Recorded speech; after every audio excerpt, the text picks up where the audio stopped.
ওই যে পুলিশ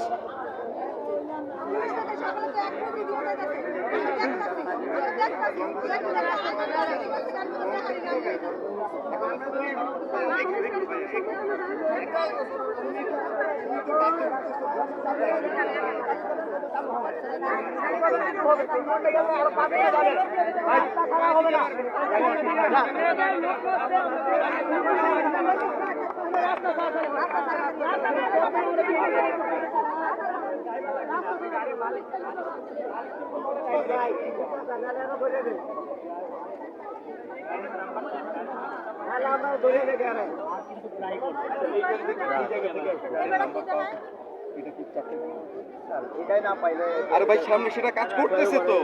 তুমি তুমি আজকে একটা ঘটনায় তুমি আমাকে সাজেশন দিচ্ছ, আর এরকম কাজ আমি গত 15 বছর ধরে এই কাজ করতেছি। এখন তোমাকে আমার সাজেশন দেয়া লাগবে না ভাই, আমাকে কাজ করার জন্য আমাকে হেল্প করো, আমি তোমাদের কাছে সহযোগিতা দেবো, ঠিক আছে? আমার কথা হচ্ছে যে এই যে লোকগুলো দাঁড়ায় আছে এদেরও তো প্রেশারটা আমাদেরকে নিতে হচ্ছে। তোমরা অন্তত দরকার হইলে, আমি পুরোটা বলি না, একটা লেন ছাড়ো, একটা লেন করে যাক মানুষ, তোমাদের অবস্থানটা দেওয়া হইলো, ওরাও আস্তে আস্তে একটা লেন ছাড়ো। আমার কথা বুঝো, আমি তোমাকে এটা তুমি ভালো কথা বলছো, কিন্তু এটা হচ্ছে বাস্তবতা। এখন বাস্তবতা তোমাকে সব আরেকজনেরটা তো কিছু বোঝা লাগবে না। তুমি তোমাদের ঢাকা মেডিকেল আরো তো বহুত মানুষ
Quero